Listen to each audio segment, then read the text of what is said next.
혹시 요즘 남과 비교하다가 마음이 무거워지신 적 있으신가요? 비교하지 말자고 다짐해도 마음은 어느새 남의 속도를 따라 달려갑니다. 뉴스와 피드는 쉴 새 없이 흘러가고 누군가는 벌써 다음 단계에 올라선 것처럼 보입니다. 오늘 영상을 끝까지 들으시면 흔들릴 때 돌아올 세 줄의 기준 문장과 마음을 단단히 세우는 하루 세 줄 마음 루틴을 함께 손에 쥐고 가실 수 있을 겁니다. 지금부터 평온을 되찾는 여정을 함께 시작해 보겠습니다. 하루의 시작 알람 소리와 함께 손이 먼저 가는 휴대폰. 스크롤을 내릴수록 세상은 더 빨라집니다. 서울 아파트값 급등. 누군가는 은퇴 후 제주로. 동학개미 수익률 역대 최고. 나도 성실히 묵묵히 살아왔습니다. 그런데 왜 자꾸 뒤처진 기분이 드는 걸까요? 그날 저녁 오랜 친구가 사진을 보냈습니다. 넓은 정원, 새로 지은 집, 황금빛 노을, 그리고 여유로운 미소. 부러움이라기보다 내 삶이 갑자기 작아진 것 같은 묘한 순간이었습니다. 달력의 기한 표시와 대출 상환표 사이에서 마음의 자리는 점점 좁아졌습니다. 그리고 문득 속삭이듯 말했습니다. 나는 지금 잘 살고 있는 걸까? 그날 밤 잠이 오지 않았습니다. 휴대폰 화면을 켜고 끄고 다시 켰습니다. 뉴스, 부동산, 재테크, 성공담, 실패담. 정보의 파도는 끝없이 밀려왔고 마음은 더 무거워졌습니다. 뭘 해야 하지? 아니, 잠깐만 더 찾아보자. 책을 펼쳤다가 금세 덮었습니다. 따뜻한 차를 마시고 방을 천천히 한 바퀴 돌았지만 가벼워지지 않는 마음, 진정되지 않는 속도. 이상했습니다. 무언가를 해야 불안이 줄어들 것 같았는데 움직일수록 불안은 더 커졌습니다. 그때 새벽의 정막 속에서 책상 앞에 앉았습니다. 그리고 조용히 나에게 물었습니다. 나는 왜 이렇게 흔들릴까? 천천히 떠오른 답. 기준이 없기 때문이야. 심리학자 레온 페스팅거의 사회적 비교 이론은 말합니다. 우리는 본능적으로 타인과 자신을 비교하며 위치를 확인한다는 것. 비교 그 자체는 자연스러운 기능입니다. 하지만 그 비교가 참고가 아니라 가치의 기준이 되는 순간 마음은 깊은 불안 속으로 내려갑니다. 나는 남의 속도, 남의 방향, 남의 잣대로 나를 재고 있었습니다. 그 순간 결심했습니다. 이제 내 삶의 기준을 다시 세우자고. 삶은 결국 내가 어디를 향해 시간을 쓰는가의 문제입니다. 나는 작은 메모지를 꺼냈습니다. 가장 단순하고 가장 강력한 세 줄을 적었습니다. 나는 평온한 하루를 향해 나아간다. 나는 나의 걸음을 선택한다. 나는 오늘의 작은 루틴을 지속한다. 글로 적힌 문장은 흐르는 생각을 붙잡아 줍니다. 감정은 파도처럼 오고 가지만 문장은 방향을 가리키는 표식입니다. 심리학에서는 이것을 자기 명문화라고 부릅니다. 말로만 떠올릴 때보다 글로 적을 때 정체감과 방향감은 더 또렷해집니다. 여기서 중요한 건 현재형과 나의 언어입니다. 언젠가 잘해볼게가 아니라 나는 오늘 작은 것을 이어간다. 누군가처럼 살고 싶다가 아니라 나는 나의 걸음을 선택한다. 메모지는 눈에 잘 띄는 곳에 두세요. 침대 머리맡, 책상 모서리, 혹은 휴대폰 첫 화면에. 눈이 머무를 때마다 조용히 읽습니다. 입술로 아주 작게 소리 내어 읽어도 좋습니다.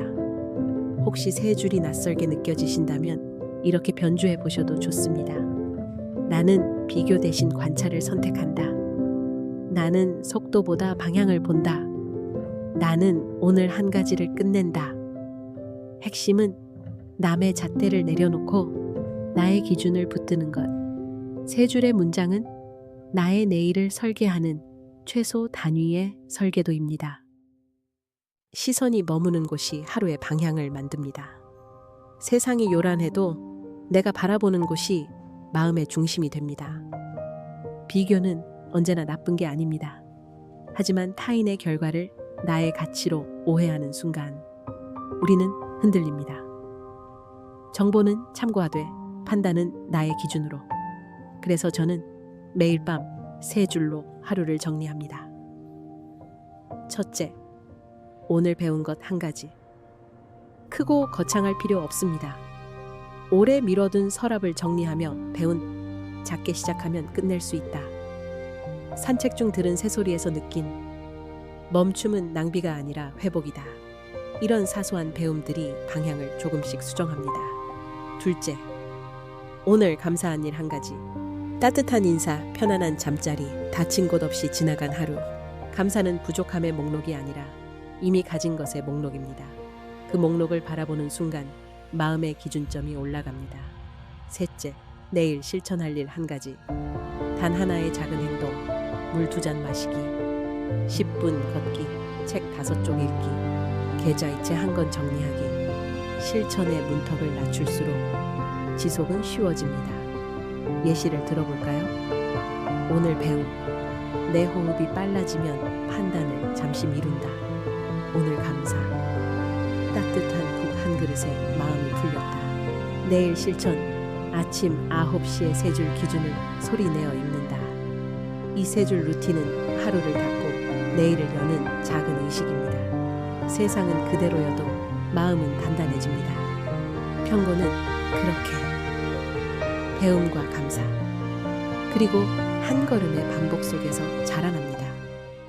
성장은 빠름이 아니라 꾸준함에서 만들어집니다. 불안할수록 결정을 멈추지 말고 호흡을 고르며 한 걸음 더 내딛어 보세요. 걷기, 정리, 독서 메모, 그 어떤 것이든 좋습니다. 한 가지라도 이어가는 사람이 결국 전진합니다. 속도가 느려도 괜찮습니다. 방향이 선명하면 걸음은 언젠가 반드시 닿습니다. 우리는 종종 남의 하이라이트와 나의 미공개 장면을 비교합니다. 남의 결과와 나의 과정을 같은 선상에 올려놓는 순간 불안의 그림자는 길어집니다. 그러니 대조가 아닌 기록으로 시선을 돌려보세요. 달력을 펼치고 했던 일을 작은 점으로 표시합니다. 점이 모이면 선이 됩니다. 선이 쌓이면 나만의 지도가 됩니다. 지도는 말합니다. 느려도 계속 가고 있다. 남의 길을 따라갈수록 나의 발걸음은 불안해집니다. 보폭은 빨라지지만 방향은 흐려집니다. 한번 멈춰 서서 내가 정말 가고 싶은 곳을 바라봅니다. 그 순간 속도는 줄어들어도 마음은 단단해집니다. 저는 그 친구에게 진심 어린 축하 인사를 보냈습니다. 그리고 조용히 확인했습니다.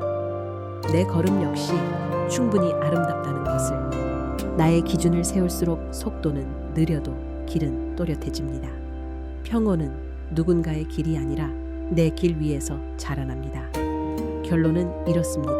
비교를 멈춘다는 것은 세상과 단절하는 게 아니라 세상 속에서도 나의 기준으로 전진하겠다는 약속입니다. 3줄의 기준 문장과 하루 3줄 루틴이 그 약속을 지켜줄 것입니다. 오늘도 당신의 길 위에서 천천히 그러나 단단하게 걸어가시길 바랍니다. 지금까지 당신의 슬기로운 인생 후반전을 함께하는 동반자 마음유산이었습니다. 영상이 끝난 뒤 댓글에 오늘의 3줄 루틴을 남겨보시겠어요? 배움 하나, 감사 하나, 내일 하나. 당신의 한 줄이 누군가의 내일을 밝힐지도 모릅니다.